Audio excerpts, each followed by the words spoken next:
So they've examined you again at 1 a.m. They've noticed that you've got ketones and protein in your urine. There's some blood stains. The water from around the baby is slightly blood stained. Your cervix is still 6 to 7 centimetres with this thick part of your cervix over the top of the baby's head, still quite thick. And the baby's head hasn't really come down through your pelvis.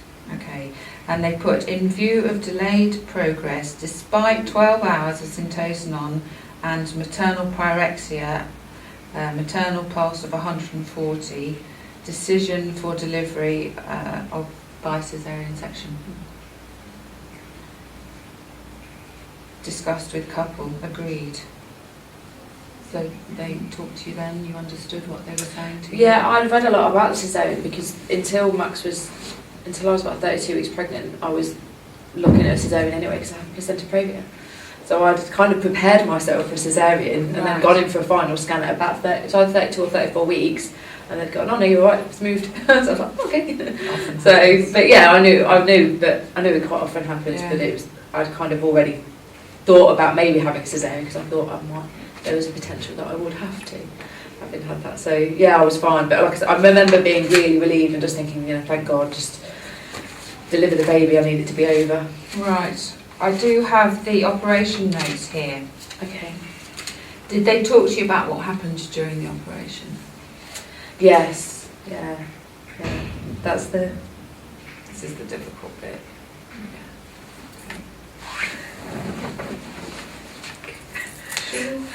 All right, so it was quite difficult. So what they write here is why they're doing it. So we call the indications are because of prolonged labour, delay in progress in the first stage of labour. Yeah. You've had 12 hours of syntocinon and you've got this high temperature and needing antibiotics. Okay. Yeah. Now it says here that they topped your epidural up and they think that the top up was a bit hard, so they tilted the bed. Right. Yeah, I couldn't breathe, I remember, because then they brought Simon in, my husband, and I couldn't even feel him holding my hand. It had kind of really come, I remember the anaesthetist saying, don't worry about it. He'd put oxygen mask on me and him saying, it's gone too high up, don't worry. I remember him saying, if you feel like you just need to go to sleep, just go. Don't fight it, and then we'll put you on a ventilator. Basically, I remember him saying that to me. So I was like, okay, right, I'm not really fond of anaesthetic. So did that reassure you? Did that make you feel that they were in control of the situation? They knew what was happening? Yeah, I think he was surprised when I first said, I don't feel like I could breathe. Right. Because I remember I couldn't, because it had gone so high and I couldn't, he was poking me here and I couldn't feel anything. Right. And I couldn't move I couldn't move my arms or anything. I felt like completely paralysed. So that was quite scary initially because literally I was like, I can't move at all. But like I said, part of me was just, I just wanted them to get on. I just wanted them to crack on with it and get my baby out. Because I was starting to get worried about him and I was starting to get worried about myself. I was conscious that I didn't feel very well and I didn't feel like I was doing very well. So I just wanted it to be done. So yeah. Okay. They did tilt the bed back downwards to try and get the epidural block to sort of go weird, back yeah. down. Okay. I know. So you probably felt like you were sliding off the bed a bit. Maybe, yeah. Okay. Right. So they talk about how they sort of, they would have washed your tummy. Yeah, draped him down, yeah. Put sort of drapes all over you. Might have noticed the lights on the ceiling and things like that. Everybody's in gowns with hats and masks and things. Yeah. Okay. So they go through various layers in your abdomen until they get to the uterus. But he's put here that he's put head impacted in this posterior position. Yeah, they had to. If I remember rightly, someone had to push back up the other way. He says he had his hand in and he couldn't reach the baby's head. So midwife requested to push from vagina and table tilt corrected. So they had you the other way now.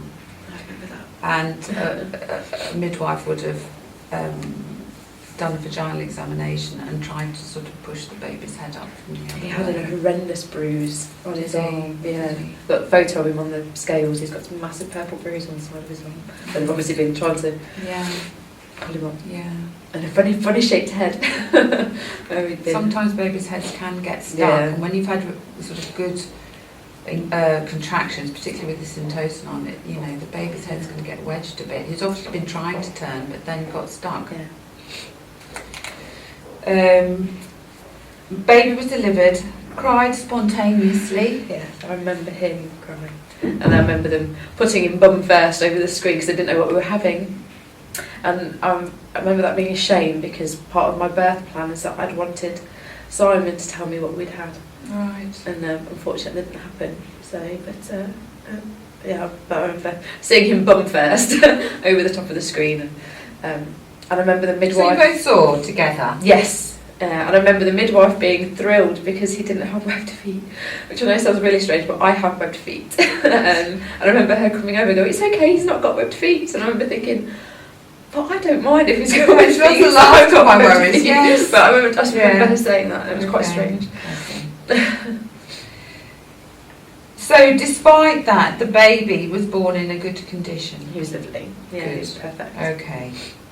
And they delivered your placenta and membranes, but then your uterus was lax. It didn't contract very well.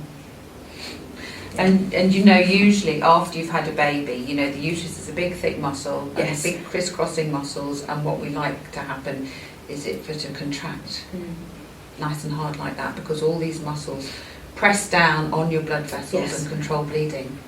Okay, and sometimes when you've had a long labour, your uterus gets tired like the rest of you, so it goes. Yes. Okay. And they think altogether that you probably lost about 2 litres of blood. Fair amount. It is, yes. And also there was a little extension to the incision on your uterus to the left side. I think that happened when they were trying to pull him out. Yes. So they would have put extra sutures in that to control bleeding. Okay. And they put a drain in. Yeah, I remember the They had drain. a drain. Yes. So that was horrendous. I remember that. I remember I don't feel like, because I was on the table for quite a little while, wasn't I, after Max was delivered? Was I on my floor? Well, you went into theatre. Well, they delivered. decided to do the caesarean section at 1:10 He wasn't delivered till 2:22. and he was delivered at 2:22. Yeah. And then after that as well, it was a little while, wasn't it? Well, you probably would have been in, because of your blood loss, they would have wanted to keep an eye on you and measure what your blood loss was.